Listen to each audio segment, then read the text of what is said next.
நமச்சிவாய நமச்சிவாய வாழ்க, நாதன் தாழ் வாழ்க, இமைப்பொழுதும் என் நெஞ்சில் நீங்காதான் தாழ் வாழ்க. பல பேருக்கு தெரியாத பழனியிலே இருக்கின்ற அற்புதமான ஒரு திவ்யமான சேத்திரம், மும்மூர்த்திகளுடைய சக்திகளினாலே முருகப்பெருமானுடைய சாந்தம் தணிந்த இடம். எத்தனையோ சித்தர்கள் மகான்கள் எல்லாம் வந்து முருகப்பெருமானை இந்த இடத்திலே சாந்திப்படுத்தியதாக வரலாறு சொல்கிறது. இதோ முருகப்பெருமானுடைய இந்த இடத்திற்கு காரணமான போகர் பெருமானுடைய புலிப்பாணி சித்தர்களுடைய சிலைகள் இங்கே கல்வெட்டுக்களாக உள்ளது. அது மட்டுமல்லாமல் எந்தெந்த சித்தர்கள் எல்லாம் இங்கே வந்தார்களோ அத்தனை சித்தர்களும் இங்கே சிற்ப ரூபமாக காட்சி கொடுக்கிறார்கள்.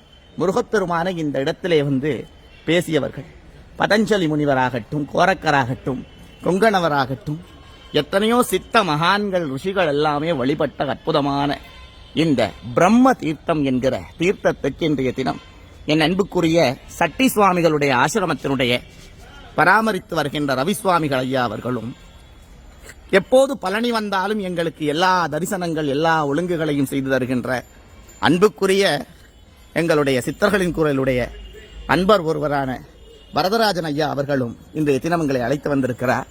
மிக்க மிக்க நன்றிகள். அற்புதமான இந்த தரிசனத்தை பழனி வருகிற பல பேருக்கு இது தெரியாது. எப்போதும் இது அறநிலைத்துறையில் பூட்டப்பட்டிருக்கும்.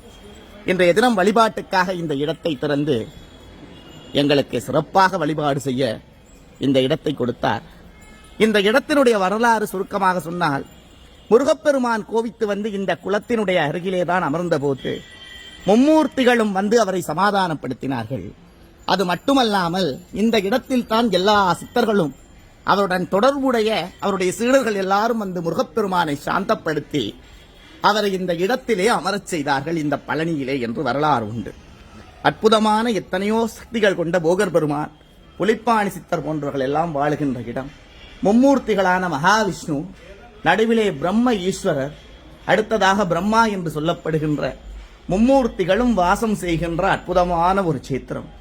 இந்த சேத்திரத்தில் வர முடியாத என்னுடைய அன்பர்கள் எல்லோருக்குமே இந்த காணொளி மூலமாக இன்று பதிவிடுகிறேன். காப்பான கருவூரார் போகநாதர், கருணையுள்ள அகத்தீச சட்டைநாதர், மூப்பான கொங்கணரும் பிரம்மச்சித்தர், முக்கியமாய் மச்சமுனி நந்திதேவர், கோப்பான கோரக்கர் பதஞ்சலியார், கூர்மையுள்ள இடைக்காடர் சண்டிகேசர், வாப்பான வாதத்திற்காரியான வாசமுனி கமலமுனி காப்புத்தானே என்று 18 சித்தர்களும் இந்த இடத்திலே அருளாக இருந்து எல்லா அன்பர்களுக்கும் அருள் மழை பொழியட்டும், நாடு செழிக்கட்டும், விவசாயம் செழிக்கட்டும், நல்லாட்சி மலரட்டும், எல்லா அன்பர்களுக்கும் நோயற்ற வாழ்வு, குறைவற்ற செல்வம், நீண்ட ஆயுள், ஆரோக்கியம் அனைத்தும் கிடைத்து நலமாக வாழ்க்கை கிடைக்கட்டும். நமச்சிவாய நமச்சிவாய நமசிவாய. ஓம் நமசிவாய. பிரம்ம தீர்த்தத்தில் இருக்கின்ற மும்மூர்த்திகள் சகிதமாக சூட்சமாக இருக்கின்ற 18 சித்தர்களுடைய பாதங்கள், முருகப்பெருமானுடைய சக்தி எல்லாமே எல்லா மக்களுக்கும் கிடைக்கட்டும்.